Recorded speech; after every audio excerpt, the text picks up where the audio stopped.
friends, praise the Lord. Today Bible words.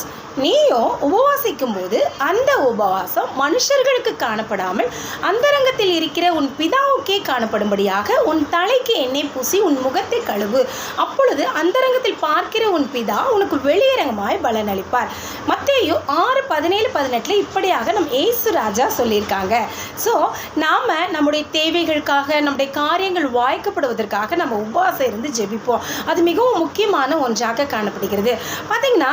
ஆனால் அந்த உபவாசம் என்பது நமக்கு மட்டுமே தெரிய வேண்டும். நம்முடைய அந்தரங்கத்தில் பார்க்கிற நம்ம பிதாவுக்கு மட்டுமே அது தெரிய வேண்டும்.